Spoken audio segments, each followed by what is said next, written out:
Welcome, Amber, to the Women Awaken podcast. Thank you so much for having me here. Absolutely. Thanks for being here. How are you doing today? I am doing awesome. I live in Portland, Oregon, so it's a little overcast, but I'm like looking for the, sunshine to come out because it keeps peeking out every once in a while. So really looking forward to that. I love the sun.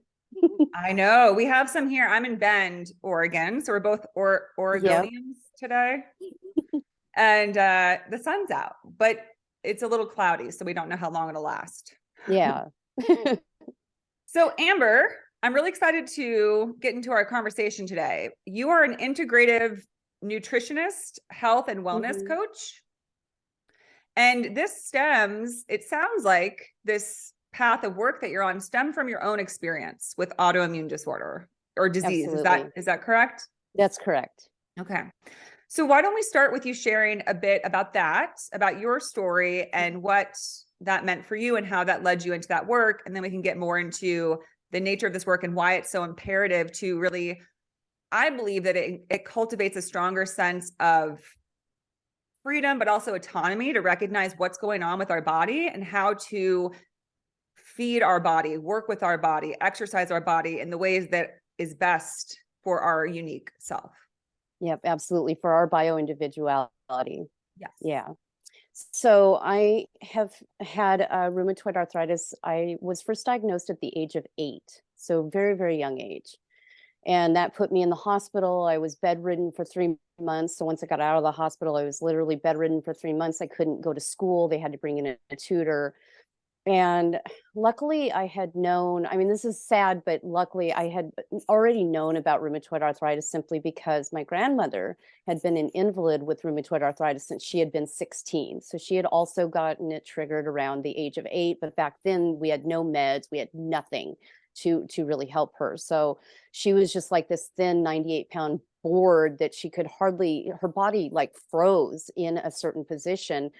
So she was literally bedridden unless, we had her in the wheelchair. And even in the wheelchair, she would sit sort of like with her legs out. It was just, how she sat. We had to help her shuffle to the bathroom.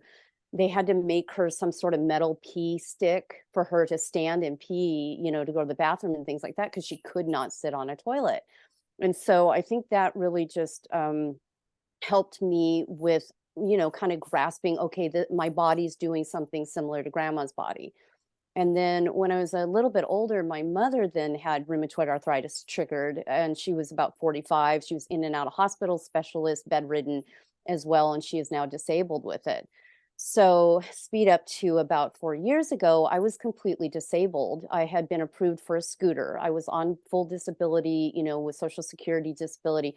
I was getting approved for a wheelchair. I was on something called methotrexate, which is a chemotherapy drug, but they use it for rheumatoid arthritis to keep our immune system down. I was on Enbrel shot, which I gave to myself weekly. It's a $3,000 shot that I would take every single week. It's just ridiculously high price to also kind of keep my immune system down.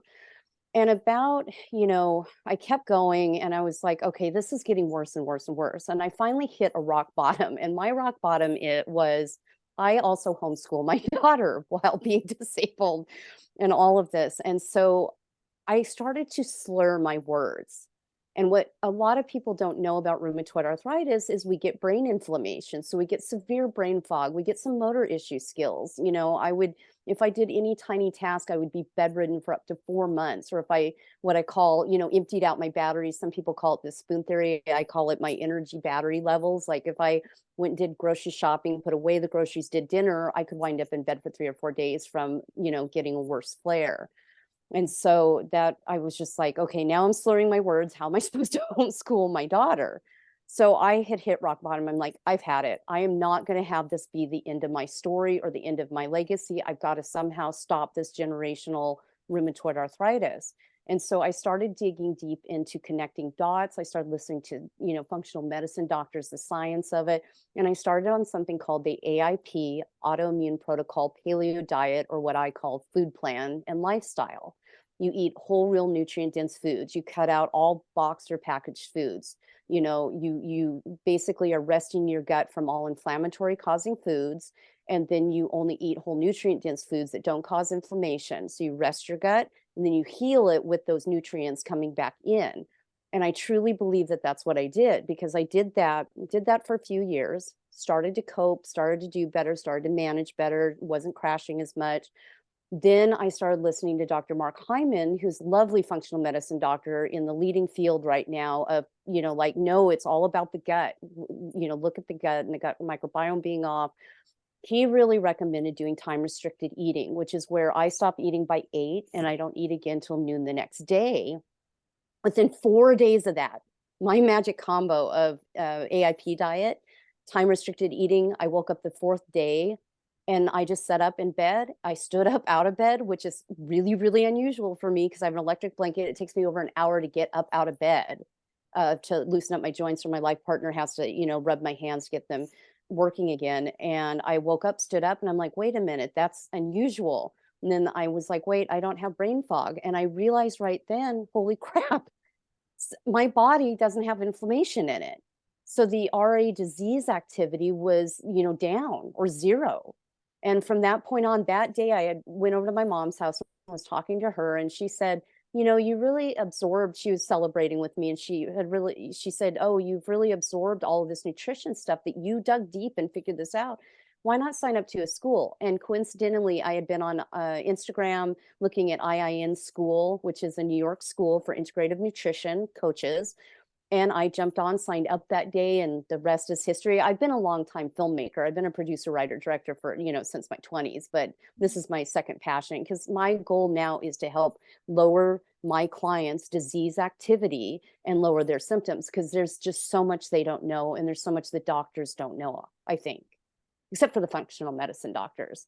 So yeah, that's the story. Thank you so much for sharing your story. And what do you do for your clients? Because as a coach, I imagine you work with a lot of people who, I would assume that people don't always know that they have an autoimmune disorder or disease, that they just realize that there's something wrong, that they're, as you said, that they're having trouble with, with their joints, with their body, with sleep, whatever it is. Brain fog. And the problem is that there's so many things now that it can be, right? You can be suffering from, it can be lack of sleep. It can be lack of nutrients. It can be all sorts of stuff. Or, we could just think that we're tired, that we're exhausted. Getting older, I hear all the time.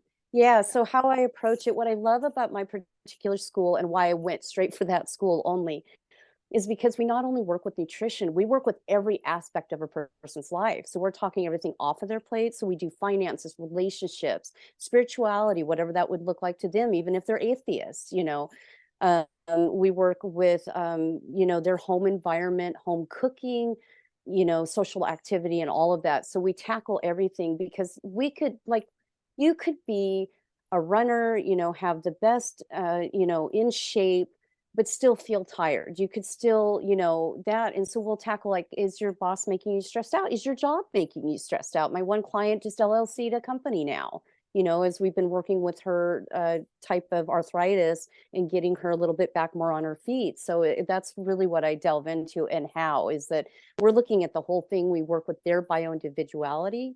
I always meet them where they're at. And yeah, sometimes they come to me directly and say, yeah, I've been diagnosed with RA, I've been diagnosed with lupus, I've been diagnosed with, multiple sclerosis, or it's, no, I just have brain fog. I'm just tired. I'm overweight. I don't get it. Why am I angry all the time? Why am I stressed out? Brain fog. We think brain fog is just getting older, or that we didn't sleep well that day, but I always feel like we will never thrive as much as we can unless we're looking at all of it. You could be eating broccoli and kale and trying to do, the nutrition right, but if you really hate your job, or you have toxins coming into your environment and things like that, that you're not going to ever thrive as much as you can unless we really work with the whole person. Yeah.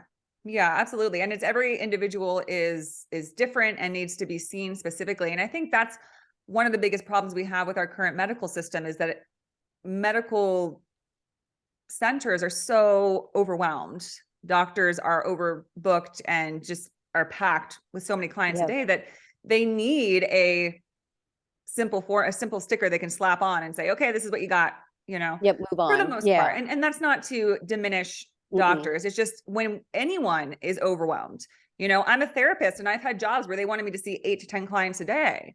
And Oh my you God. tell them, you say, that's crazy. If you want to keep the quality of a therapeutic relationship experience, you can't have someone working 10 hours straight Yeah. of clients. Because by the end, you're going to be like, okay, I guess you're sad. I hope, maybe get some sleep. You can't help it. We're humans, right? We only have so much capacity. Our So battery levels go down. Yeah. yeah. And so I think that doctors, they probably mean very well, but at a certain point, they just need to say, this is the most direct answer I can give you, where humans are complex.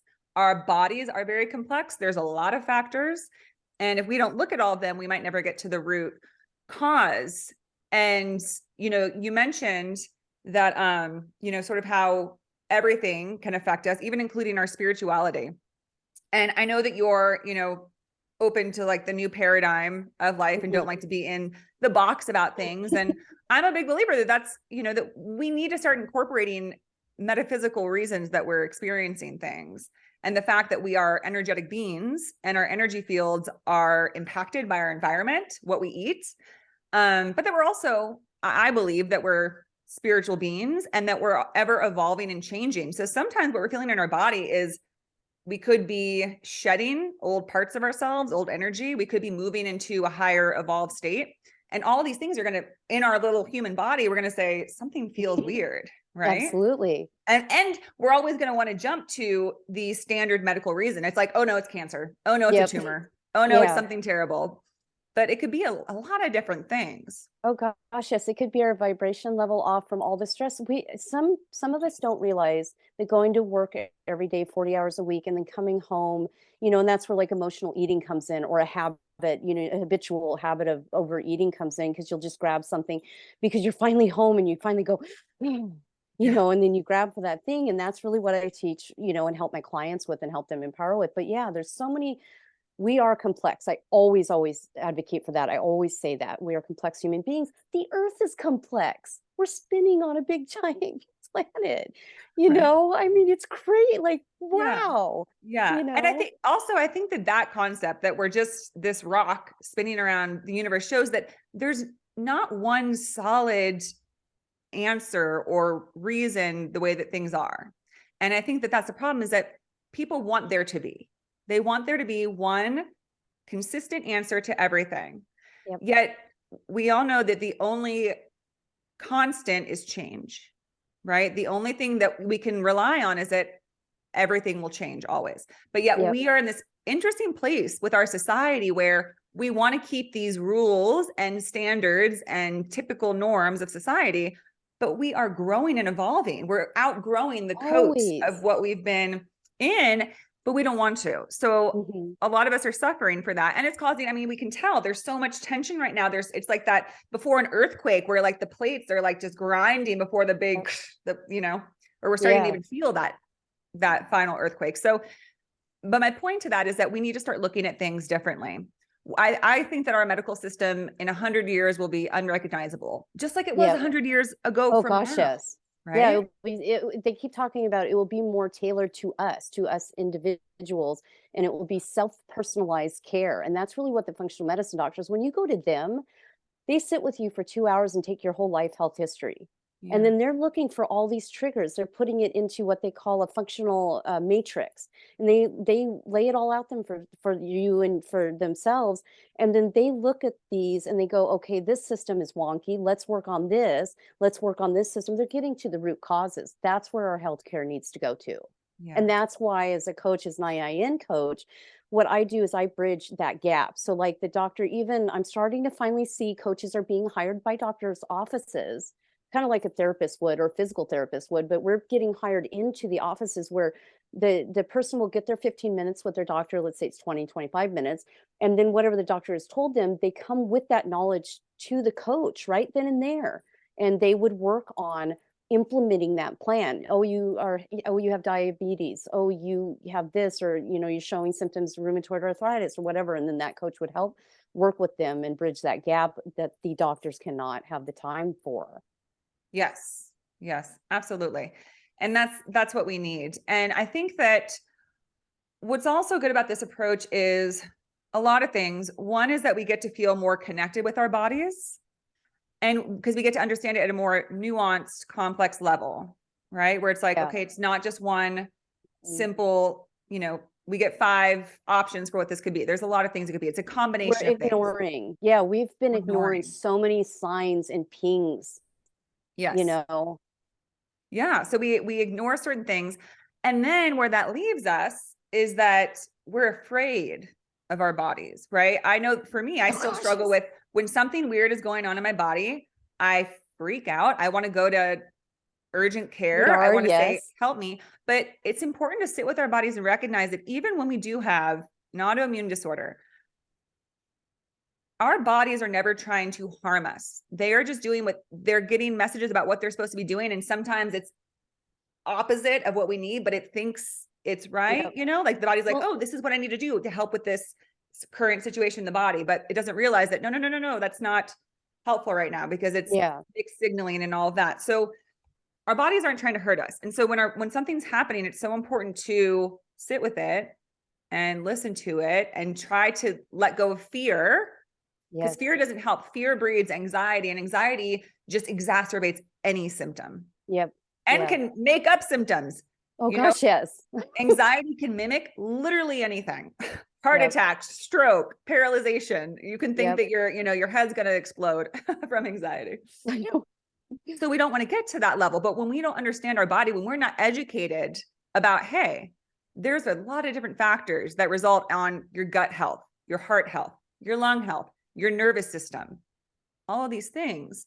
It's your sleep, it's your diet, it's your exercise, it's It's your who you're environment. talking to. Yeah, yeah. I'm a big believer in what's called crowding out, which is not only in a nutritional way, I say crowd out bad foods, and that's by starting to eat whole nutrient dense foods, cook once a week with a whole real food meal, and then keep adding that in, but you'll start crowding out the bad foods. The cravings of sugar and stuff will have less a grasp on you because of that. But I also talk a lot to my clients about doing that with toxic people. So if you have toxic family members, toxic people that are in your life, start crowding them out by finding the people that are 4 steps ahead of you that really are going after their dreams and what they want to do. Like if you want to start a business or they're loving, kind, awesome individuals, go for them and you'll notice that you start to see them, these toxic people less and less, and you will start to hold boundaries better. And so that's another thing. Yeah. Yes, absolutely. Recently, I'm a tarot reader and oracle card reader, so I'm big on those sort of things. And I kept getting the Yeah. message of declutter your life.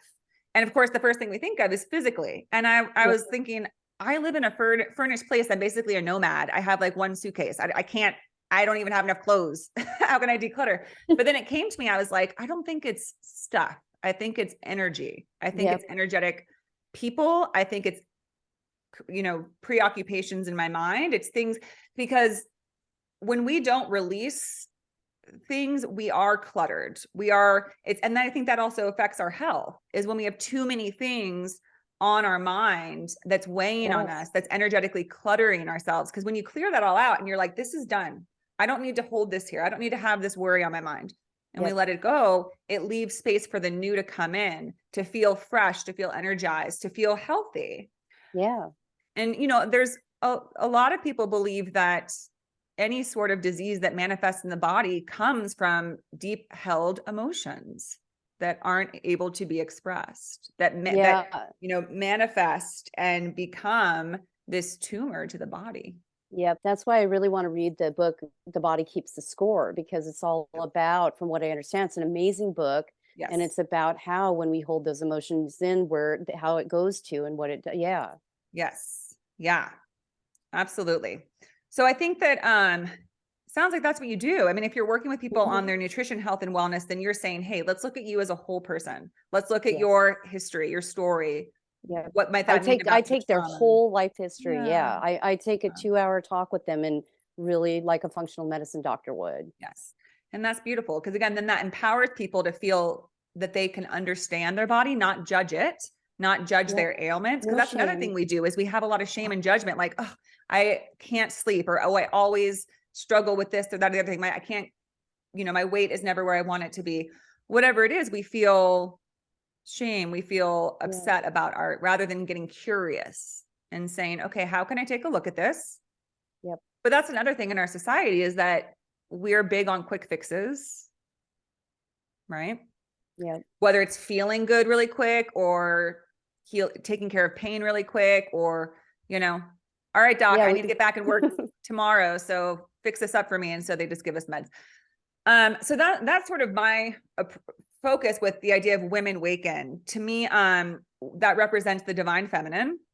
And to me, the divine feminine it's not gender specific. It's just an energy, right? The yin and the yang. And it's the part of the energy that recognizes we have to honor what is. We can't always just be chasing for more, which, innovation is great. The masculine energy is wonderful in its own right when it's at a balanced state.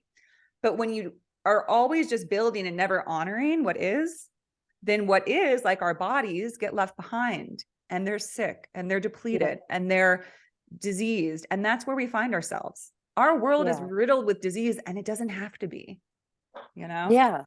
That's why I'm hoping with this new paradigm that we just keep waking up. That's why I was homeschooling my daughter. I now unschool her. I'm a huge believer, in giving her respect and autonomy and all of that. And so what I'm teaching her, and, like we'll get into later, trying to always come from love and all of that. So yeah, we are going to change the world.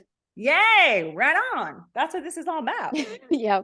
I mean, this is the time for it, right? Like I don't know, the older I get, I'm like, geez, this place is so crazy. Like, I just want to throw, like a Hail Mary and be like, whatever, I'll just say whatever the heck I want to. And who gives a shit? Because things are so, I mean, like I was saying, it's like we're holding on to the old paradigm, but we gotta let go. So if we're going to let go and say crazy things, and people are like, she's an idiot, doesn't know what she's talking about, I just don't care anymore. Because things need to change, and the way we're trying to stay put is ridiculous. And and it wasn't working. It's not working. So absolutely, I think I'm a big proponent of all things alternative and explorative, but also the biggest thing I'm a proponent of is the truth. Let's be honest with ourselves about what's not working, about what we need to try more of and do less of. Yeah, in my body, I really hold this highest, which is own my own shit. I own my own responsibility. So in my parenting, how I am out there in the world, how I hold space for people. So I believe that self-awareness, getting intentional. Yes. Heck yeah. Love it. Okay. So then let's jump into the other work that you're doing, which is around, it's a book you're writing with one of your life partners. So another thing I'd love for you to share, you practice polyamory. So just a few weeks ago, I had a good friend of mine on the show, Lisa, who is non-monogamous. And it was the first time I ever really spoke around that sort of relationship or means of partnering. And I find it fascinating to explore, because talk about the old paradigm. I think we are moving into a time where, not to say like, I'm personally a big proponent of monogamy. I would love to just have that. I still don't that's your bio-individuality. That's freaking awesome. Yeah. But I did a solo episode on this is also, we have to look at the fact that monogamy for the large part doesn't seem to work. Or if it did, we wouldn't have these high divorce rates. And it might not even mean that monogamy doesn't work. It means that the way we're doing it, there's something off here. Yeah, but if you look at how much we've been traumatized from the previous generations, I mean, if you think about our parents, right? Everybody was told you better not get a divorce, especially because religion would push that. Don't get a divorce, you will be shamed, right? And so what they weren't teaching was it's okay if your relationship isn't working out, have discussions, maybe try to work it out. If you can't, it's okay to walk away. And so I don't think because you can look at problems in polyamory too, and in monogamy, or in all sorts of different relationships, no matter what they look like. And so I believe it's more about that, how we show up in a relationship. Are we broken? Did we have a lot of trauma and wounds that we're not owning? All of that. It's really hard. It's tough. And our poor previous generations, they were poor. They were, all hardworking men and women. They were told by their churches not to get divorced. I mean, for instance, my one dad had to, divorce his wife, and they kicked him out of his church, So because of that, but at least he had that self-awareness, like, no, this relationship isn't working.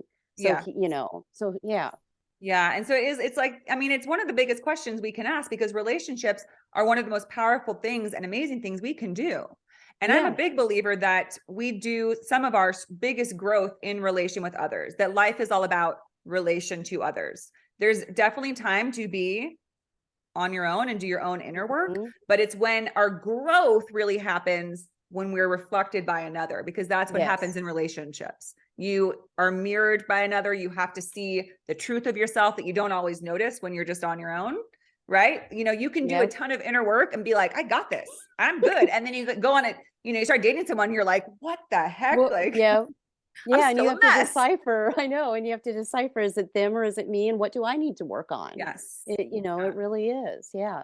Absolutely. So tell us a bit about your experience with polyamory. When did your polyamorous Life dating start style kind of. start? Yeah. Yeah, so I had so I went in high school very monogamous, or at least I sort of thought I was. Um, and so I had a boyfriend then, and we had gone all through high school, moved in together after high school, and then I was with him for about a total of 14 years and married for the last two. And it's really funny because in my story, I oftentimes, so now I've switched it, but in my story, I'd oftentimes say, like, oh, I'm completely monogamous, but that's not true. I had a girlfriend throughout that whole time with my then boyfriend or partner slash later husband. And so really, I guess I wasn't practicing monogamy if you really get down to it. But I felt more monogamous at that time. But then afterwards, it had kind of dawned on me that since I was a kid that I had been open to this idea, but I didn't really like put the pieces together until I met my one polyamory partner. And that was because I had watched some Chinese movie where it was like the 40th wife was moving into like the castle or the temple or whatever it was with the emperor, and I was watching it, and I remember the main wife, the oldest wife in this, the very first wife, had like on their wedding night had tricked her husband or their husband into staying with her because she feigned being sick. And I thought to myself, okay, I wouldn't like that, but I could work with all of those other women and be in a group like that. Okay, maybe not 40. I mean, that would like be exhausting, working with 40 different women. But my heart was there. My heart was very open even at that younger age. And I was like, I think I could really do that. And then I started writing a story where it was two men and a girl. And then that really just broke that open. Like, you know, so by the time I met my first polyamory partner, I realized, wow, I can do this. I've been writing about it all these years in these different stories. And so that just really broke open. But I say this all the time. I'm a Sagittarius. I'm a manifester. I popped out. I was never in a box, never on a conveyor belt. You know, I don't even have a lane. I feel like I'm floating above. I mean, I'm just totally like doing my own thing, like always. And so I think I'm perfect for the new paradigm because I do everything. You know, I'm often told, you know, you unschool, you're polyamorous, you know, you're doing this integrative nutrition, health and wellness coaching. You're just doing, you know, things differently. Yeah. So that's where the polyamory started. And I just you know, just really knew right away when I met him. I mean, this term came onto my mind that he was my home. Like I'd never thought that about anybody. And that just opened up like, nope, that's one person. And then a few years later, then I found my other partners. So that's what opened it. And I'll be this way forever. I think for my heart, that's what I love. You know, they're always there for me. If one's not available, the other one kind of is. You know, and it's just is a really peaceful, loving way to be. And then like with having a daughter, you get more people to help, you know, it's not taking advantage of, but you've got more of a family, you know, more adults loving and caring and watching out for. So I love that. Yeah, absolutely. And Amber, could you share a little bit about the experience of holding love, romantic love for two people at the same time? Because I think that's something that a lot of people who can't imagine non-monogamy or polyamory feel is, how could you devote yourself to two people when even just a monogamous relationship can feel so, it Yep. takes so much emotional energy, a lot of time. How does that feel for you to have two places in your heart romantically, intimately for two people? Yeah, so it's very expansive for me. So I never feel depleted and I feel so much more aligned for who I am because I'm really like, do you want to be my friend? Do you want to be my friend? How can I help you in your, you know, your job, your work life? I think that's why I'm a coach, you know, because that just fills me up and gives me so much joy. And then I swear, as a Sagittarius extroverted person, I'm bigger than life. So always, you know, you'll see me at a party with 20 people around me and I'm telling a story half the time. So, Yeah. uh, so it really, I think where people get, first of all, jealousy, I think, is a huge driving force for a lot of monogamous relationships, not all of them. But this idea that if you're with a second partner, then you would be depleting. I mean, how many monogamy relationships do we see where they don't even have very many friends outside of their marriage, right? Because we construed that as they're walking around with this other person, they're taking time away from our marriage and our little secret thing. And Yeah. so, but that's not how it works. Like as a healthy whole individual, you have friends, I have friends. We're all, we are married or have a partner with somebody or a couple of partners, and it's not depleting. It's not, oftentimes polyamory people say sometimes, and I know this one gets kind of thrown funny when people say it, but it's like you get more, like, let's say your one partner doesn't want to watch movies or they don't like horror movies and stuff, and monogamy people find that a little odd because they're almost like, well, then, your one partner isn't fulfilling you in this way.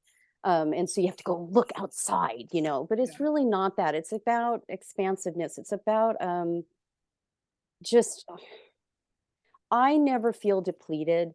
I don't think I'd take on 3, 4, 5, 6 partners Yeah. because I give so much to each relationship. But I've always known that that cup is huge and I don't ever deplete it. So, yeah. Yeah. Absolutely. And, it makes me think of, I hold a lot of women's groups, and I used to hold them in person, just women getting together and talking all things relationships, work, struggles, health, whatever it was.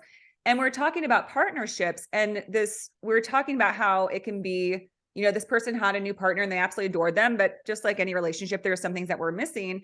And she said, I've had to realize that no one person can wear all the Hmm. hats, right? Yeah. We can't, but that's the problem, is that we expect them to. We have this idea that when Yep. you find your perfect person, they can show up as the horror movie watcher Yep. with you. They Yeah. can show up as, the chivalrous man who can fix everything. They can show up as the comedian and the romantic and all this. And, and I do think people have a hard time thinking, well, you can't just go and date other people to get your needs met. But then the question is, why not? If it That works for that. both of you, Yeah. why Yeah. not? Yep. Because I had a friend, and unfortunately the relationship ended because they couldn't agree Hmm. on non-monogamy or polyamory, but they were absolutely best friends. They loved doing everything together, but the sexual connection was just not there. Yeah. And so my friend asked, I would like to see other people romantically. And the person said, no, you can't do, Yeah. because there was jealousy. So that brings up the whole issue of human jealousy, which is a really Yeah. powerful emotion. Huge driving force. Yeah. And so, I spoke about this in Lisa's episode, which it does take an amount of personal development and working with It yourself, does. because jealousy is always an indication of an unmet need or a fear, Yep.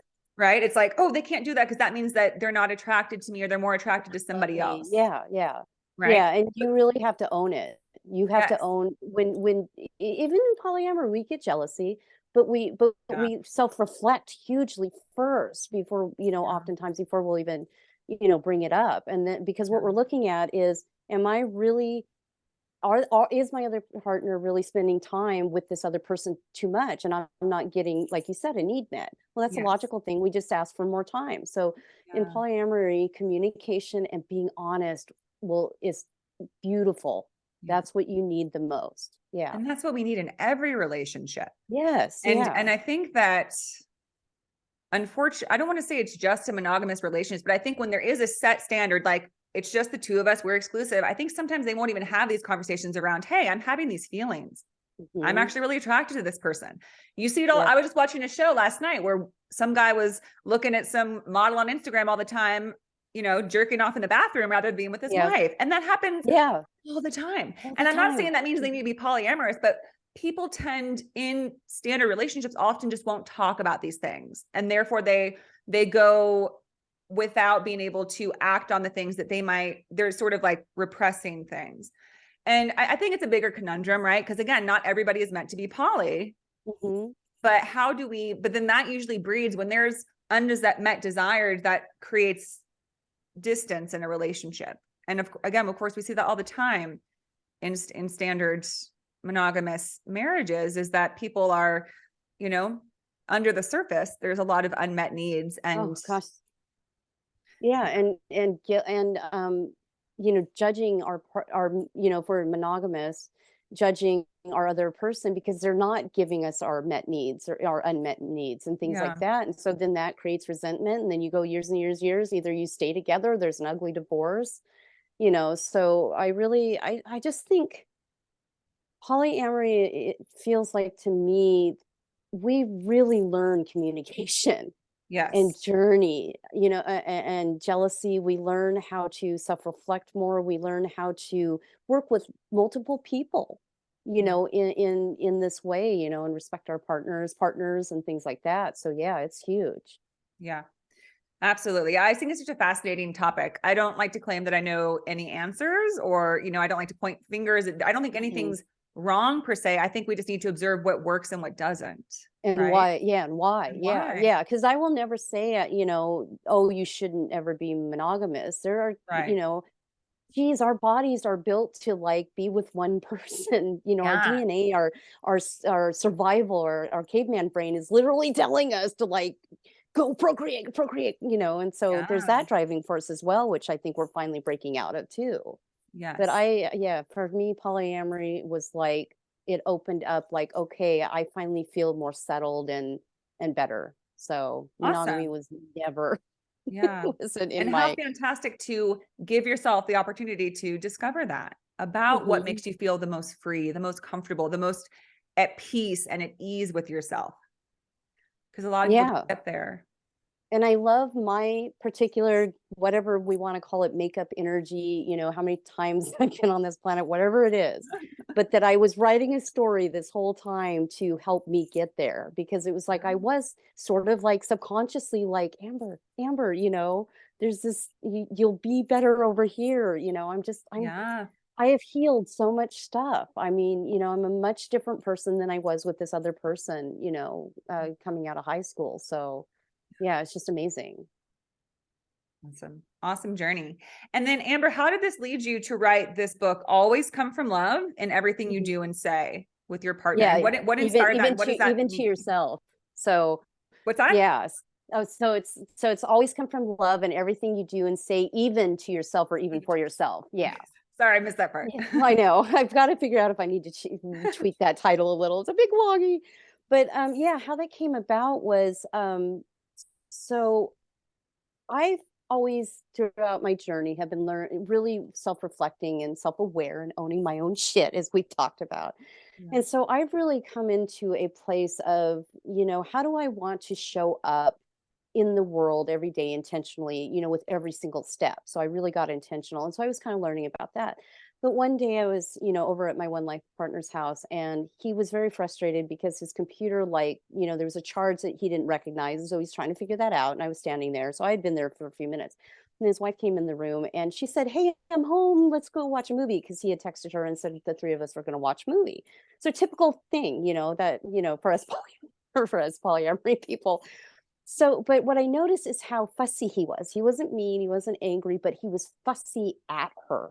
Hmm. And like this light bulb went off in my head and it's just started to, it started to like, a light bulb went off and then I kind of like tucked it in my pocket and just kind of sat with it for like days and days. And then he's a business analysis, so he was really stressed out at work too. And I noticed he would write fussy if somebody can write fussy in text about like the stress at work. And all I would say back is, "I love you." And I did this for, I don't know, 2 to 3 months. And finally, one time he said, "Oh my God, I know why you're saying I love you." And it was like, yeah, to like get you to know who you're talking to, one of your loving life partners. You don't need to be fussy at me. If you held space for me, you know, you can have a loving, kind, safe space to, you know, talk about it, but you don't have to be fussy at me. So it was really those two gelling of those two things. And that's where that title came from, or, you know, and it just really blew open this, wait a minute, we need to be walking around because we randomly walk around in what I call autopilot 24 hours a day. We're asleep. I mean, we're almost asleep. Sometimes we get intentional. We're going to go work out. We're going to do something, you know, we're going to go help our friend. But a lot of times we're on autopilot. So, where that really got deep for me was like, no, Amber, you're not going to do autopilot anymore. And you can teach other people not to do autopilot anymore. If my car breaks down, I have my computer crash, I've spilled water all over my computer, you can always know that you can walk into my space and I will meet you there with loving kindness. So that's my foundation. I'm on a very solid rock of love foundation of, yeah, you could, I'm approachable always, whether it's a stranger, whether it's a loved one, a partner, my daughter, and things like that. So that's really where this came from, that book, and why I'm writing it with my one life partner is because over that course of him learning that. So after it dawned on him why I was saying I love you, that broke open how he changed how he was at work with his colleagues, that changed how he was with his wife, that changed how he's with me and how he shows up. So that's why we're writing it. Yeah. So for anybody listening, your book isn't out yet, right? No, it's not out. Nope, it's currently being written. Okay. So while we're waiting for this fabulous book, thank you Yes. for writing this. Thank you so much. Because I think that this is one, probably the most crucial thing. Communication is important, but if we haven't learned yet how to come from love, it means that we're always being reactive rather than active. Absolutely. When I think of you saying, I love you, I remember hearing once that love is the only action, everything else is a reaction. So it's rather than saying like, well, you should do this or trying to like help somebody, you're just saying, I love you. I'm actively giving this to you rather than being like, well, let me tell you what to do, or I don't think that that's true. You're just validating their feeling, their experience. But when we're not able to just come from love, it's because there's usually a block, and it's fear, it's our own insecurities, it's our own unmet needs. It's, so if we can learn to come from love and the things we say and do, everything changes. Yep. And even to yourself. And that's the one part is why I added that in, is because self-love is a huge issue right now. I feel like, we, especially women, we are always, the last on the list. And so I'm like, no, so that's what, because even I've had people say, well, you're always come from love book. That's like you throwing yourself under the bus. And I said, no. I said, even to yourself. So what that means is we're holding boundaries and we love ourselves, and also holding space. It's a foundation for us and for everybody else. Yes, absolutely. And, we do have an epidemic of a lack of self-love, of rejection, low self-esteem, shame. Shame. We're, the number of people who truly love themselves is the minority. It's a very small amount, because what we're bombarded, not by messages of you're okay, just as you are. We're constantly bombarded by messages of you better not do this or that. You better not ever make a mistake. You better not be unattractive or change your weight or anything, because then you're not lovable. You're not good enough. You better be successful or else you don't matter. So we're constantly like, it's like we have this, barometer of like, okay, I'm worthy today. Oh, I'm not tomorrow, because that's a hard thing to carry. It's hard. Terrible. It's a living hell, honestly. Yeah, we need to let it go. Yeah. And the thing is, we're taught that if our bosses made us feel like that, we were supposed to put up with it. I mean, I could talk for hours about me being a filmmaker too, and being on the film industry with all the powerful men out there that were, putting you down because you're a woman, or I was visual effects supervisor on different things. And, where I couldn't get anybody to listen to me until I whispered into my guy's ear and he said it. That's ridiculous. That's unacceptable. We women should have never put up with that. And I realized why. We were so beat down. Generationally, we have been so wounded and so beat down to not say a word and to carry that with us. Yeah. And we still have a long way to go with that. We do. Because women are absolutely not heard or taken seriously. Respected. Yeah. What is that old saying that, well, she's just acting crazy. She's on her period. No, we're pissed off. No, but if a man said the exact same thing, I loved Lisa Bilyeu had a Women of Impact episode where, one of her guests were saying, she walked into like a boardroom and she was talking about something. I think it was a real estate deal. And the guy like leaned over and said, have you started your period or something? Because she was using that guy energy, that masculine energy of talking with them. And, they knew they were in the doghouse after that. So she let him have it in a very eloquent way, if I remember right. But But yeah, like that's still going on in 2023. Oh, yeah. Well, because we still live in a man's world and it's going Yep. to be like that. And again, that's a big part of Women Waken, is the idea that, you know, the feminist movement and every wave of it did a lot to allow women to at least like have the basic rights and have their have their presence. However, we're still not really allowed to show up as women, because what we did is we tried to show up like your friend as men, because we feel like we won't be heard or taken seriously. Yep. So we exhaust ourselves. And, you know, it's like a fish trying to swim. It's like we're a fish out of water. We're like, this doesn't, I mean, not to say, again, all of us have masculine and feminine energies, right? Yes. I have a ton of masculine energy. Sometimes Yes. I'm really like, let's get this done. Let's go. And like very assertive. But, you know, we also need to tap into our feminine and allow the feminine to be present on movie sets, in, you know, government offices, in all of these, in schools, everywhere, where we say, hey, listen, this is missing. We're missing the element of love.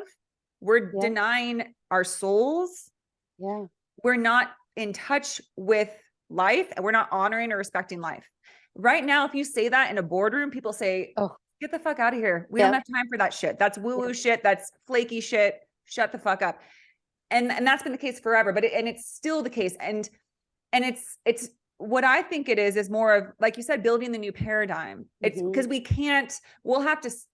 we'll get blue in the face before anybody will listen to us. You know what I mean? The way things are now, we have to kind of start creating our own paradigm. Yep. Because what's going to happen is people will realize this works way better than this other super over masculinized systems that are not working. Yeah. We're all seeing that right now with economic collapse, financial, you know, crises, or poverty, homelessness, yes, all of it. Everybody else gets thrown under the bus from that masculine energy. yes, We need balance because women are nurturers, yes, you know. So yeah, we're missing like half of the puzzle here. yeah. Half the Sky. There's a beautiful book called Half the Sky. I think that's the full title, but it's the idea that that we're, you know, we're denying that other half. You know, we're only working with half of what we can, with half of the yin and the yang. That's not the right title, but something like that. But then there's also the idea that they say that, you know, the masculine and the feminine is like two wings of a bird. You can't, if you just have one, you'll be like going that makes if you have both, then you soar.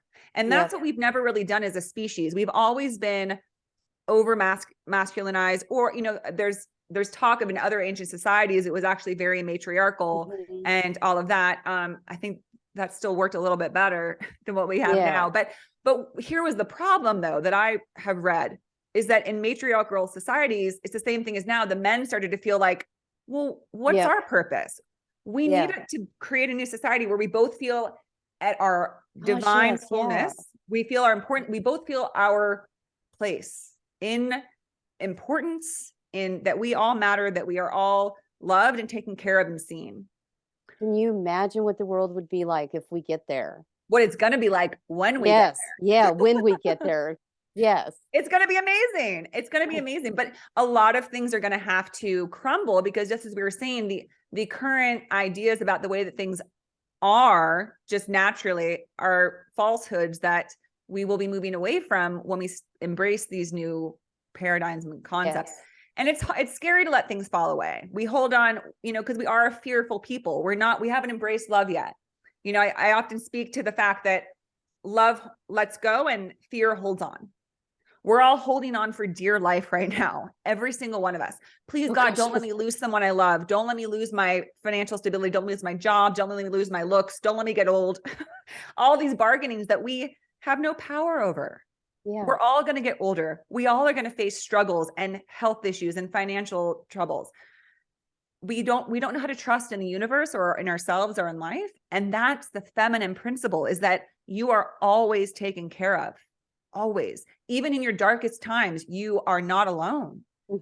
It's a part of your soul's journey. It's a part of the life experience. Yeah. And I do say, I want to also say that what I found through this RA journey and stuff is also get intentional too, because when you align with yourself, with the universe and with the feminine energy, then you will also you'll just start manifesting it, is what what I've seen. Yes, absolutely. Absolutely. So Amber, with all of that, Oh, that's that. All the awesome stuff. We're ready to Yes. go. We're ready to like build the new earth. Yes. But coming back to your book, before it comes Mhm. out, are there like 3 takeaways you could offer people who are thinking when they hear this, I would love to start coming from love. I would love to practice, let's say I start dating next week, and rather than being reactive, how can I just come from love with this person? If I'm having trouble with a coworker or a family member, what are a few steps to come from love to, cognitively, Yep. intentionally try that? So I always work with myself on, d- am I thinking something negative? So does a negative feeling come up? And so I always say, okay, that's not what I want here. I want, like you said, you used the perfect word earlier on in the conversation, which was getting curious. And so you approach the world and you're in a curious state, and also I think it's super important to get intentional about your day. And so you're not rushed. I love this part about homeschooling. We homeschoolers have grasped better that, you have a small child, their energy battery levels are really tiny, like a baby's or like a 2-year-old's, but we're dragging them in our adult world to 6 different stores, with no food because we're like off and running. We finally feed them after they've had their fit or whatever. And so that's why I'm saying get intentional first, right? And so, and be curious. So I always want people I invite them to always think in a positive way.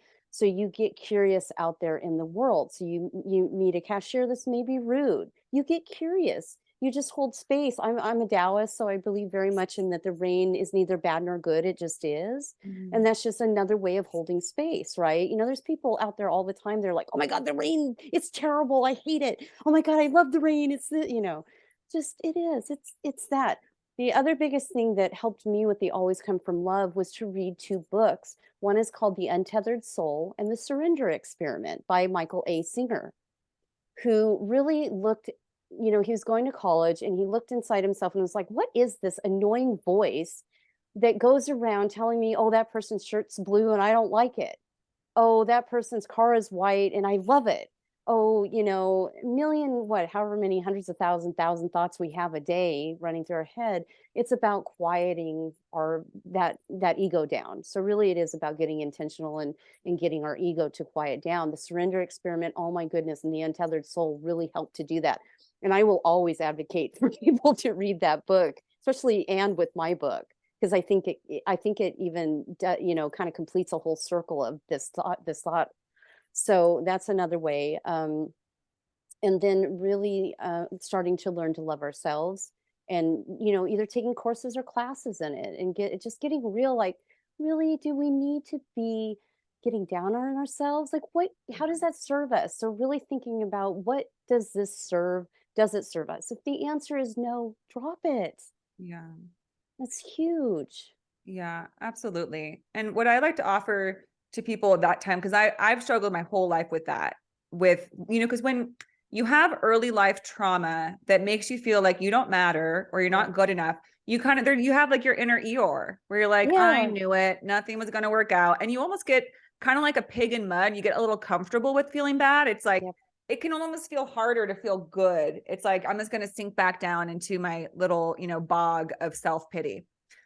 And so something we can think of when we're stuck is to think, okay, how do I want to inspire others? Mhm. Right now, I'm feeling like I just want to bitch and complain and feel bad about myself. But if I had a child in front of me and I knew that they were looking at me to model, what does self-love mean? Can I find the strength to be like, I am frustrated, I'm having a hard time, but no matter what, I love myself. Love doesn't change. Love is unconditional. I can be disappointed. I can decide I wish I'd made a different decision. It doesn't have to change the love, right? I think Yeah, that's the big thing yeah. is, can we That's learn the how to, foundation. That's yeah, the foundation of standing on love. Absolutely. And I yeah, do want to mention, so with my coaching, one of the biggest things I advocate for is people don't realize how important nutrition and eating real whole nutrient dense foods is. Because what we don't understand is we may have low level brain fog that we're not even aware of. We may have, we can't sleep well, and all of that, but all of that adds up to us not being able to think clearly. When we're not thinking clearly, we're off balance. if we're off balance, how are we going to always come from love? So I always invite people to really try to get down to their baseline, which is, clean out their gut, start eating real new whole nutrient dense foods, Yeah. to, crowd out bad people, to crowd out bad, nutrition and things like that. Because what you'll see is stuff will start to lift, your mood will start to lift, and you can also start to always come from love there. You've just got to clean out your system. Yeah. It's huge important. I don't think people realize that. Yes, absolutely. Another Oracle card reference, but I had a friend pull a health card for me, and it was polish your heart. And I've been thinking that ever since, because it's kind of like getting all that crud off, what's Yeah, keeping you from coming from love. I Get love get that. get the residue off that's, your past and things people have said and disappointments and perceived failures and loss. And see, how can we get back to that true wholeness, that heart, that love, and then try to come from there as often as possible. Yeah, before the trauma came, before any of it came. Yeah. I believe we're kind of born as love, and then it gets Oh, all yeah. worked. you know? Yes. And that's the shift that's happening, is how can we be born into this world knowing that, yes, we came onto this planet not for it to be a perfect ride. If it was going to be a perfect ride, we would have just stayed back Yep. up Yeah, in we wouldn't have learned totality. anything. Yeah. Yes. So, but I think that's the biggest thing, is to learn that, again, you can have rejection, disappointments, pain, illness, but not let it change the fact that you are Mhm. perfect and loved, and that Yep. you still have that core. You can say, oh, this is a challenge, but I still love myself. Yeah. Oh, that person rejected me, but I still love myself. Right now, we say right now, most of our self-love is conditional. Well, I loved myself last week when that guy was calling me, but now he's not calling. So I don't really Yep. I'm putting time out. That's how we've sort of learned to live, because there's so much of society being like, oh my God, you look so pretty today. Or, oh my God, you made like, you're so impressive in that thing that you did, and you get Yeah. accolades in Our your, moods go up and down yes. constantly. Yeah. Yeah. So, and then this is a whole nother thing, but that brings me into the fact that basically most people in our society are all addicted in some way to something, because it's Yeah. a rush. We stay on this exhaustive roller coaster because we're like, oh my God, he called, or oh my God, I got that award, so I'm the best. But then we have to manage the downfall, which is, well, I didn't get that award this year, or that, now that guy's Yeah. not calling me, and we boop. So I think we're basically kind of like teenagers as far as like the history of society. Yep, we As a are. species, we're teenagers, so we're still like, let's just do it, or fuck, this sucks. And we haven't learned how to get off that train yet, how to get Yep. off that roller coaster and be like, maybe there's an easier way, maybe And not as that's exciting, but I'm kind of tired of the drama. That's Yep. when we get to that point, we'll really change. Yeah, and that's why I think I'm right, partially why, or mostly why I'm writing that book, is because it's how to just stay on that foundation. Because once you get it, once it clicks, oh my gosh, I tend to always stay in joy and zen. I mean, not to where I'm ignoring things, but what I love about, like, back to the surrender experiment and untethered soul, is he's saying, yeah, your car broke down. Yeah, all your money got taken out of your bank. You're not ignoring it, but you're observing it, and you're curious about it, but you're not letting it drag you down to the Yes, depths of hell. So that's to me, that foundation of coming from love. absolutely. Absolutely. Well, Amber, I cannot wait to read your book, because Thank you it's so much. so important and it sounds amazing. And we could all really use that, I think. And it's definitely a step in the right direction. I think those of us who feel called, we just got to do in our own little way, the little tiny steps that are like, hey, maybe we could do this differently. Maybe we don't have to live like this anymore. You Yep, know, and I think, yeah, oh, go ahead. I think I quietly just walk around like I'm an open book. So I'm like, if I'm talking to a cashier, I'll just say my one life partner. I am never hiding anything of myself. So I'm Yeah. hoping, that I'm just quietly planting seeds in people, and getting them to think more. Like, I often have really good conversations with strangers about polyamory because of how I'm so open about it. And, I don't get judgment for it. Yes. And that's so beautiful. And that's the way to do it. I'm a big believer that I don't really think that anyone's ever changed their mind because someone screamed at them that the way Oh, gosh. that they live or that the things they believe are wrong. Especially when we try to tell people the way they feel is Oh, wrong. You can't, that's how you feel. It has to be yeah. honored. But when we get curious and we listen to someone say, that's interesting that you do that. Tell me about it. Well, here's what I do that works for me. It might not Yeah. work for you, but here's what's worked for me to connect more with love, to feel more joy. Because as you said, that feeling of joy, that feeling of an open heart is the biggest high you'll ever feel. Oh, And it will yeah. become the only thing you'll ever want. You'll want out of that rat race so quickly when you truly feel when, Yeah. and it's like when your shield melts and you no longer feel like you need to compete with people, or you just want to, like, you feel that loving connection with all beings. Cause that's the grand finale, right? That's the ultimate, is that remembering that we're all connected. Yeah, we are. Yeah. There's no separation. Mm. All right, Amber. Well, this has been such an incredible conversation. I know that a lot of people are going to want to read your book when it comes out, learn more about you, possibly work with you. Yes. How can they find you? Yeah, so I'm at www.amberbariaktari.com, and that's just AMBERBARIAKTARI.com. And there is, all my information for the coaching, and they can book a free consultation with me, a 60-minute one, so that we can talk about the coaching and all of that. So, Awesome. and then I'm literally on every platform. I'm on Instagram. I'm on, all of them under Amber Bariaktari or Coach Amber Bariaktari. So, Okay, great. Well, all those links will be in the show notes. thank you. Thank you so much, Amber, for Thank being you on so the show. This much. has been such a fun conversation. I hope we'll have many more. I know Yes, we will. please. Yeah. Okay, take care. Thank you. Bye.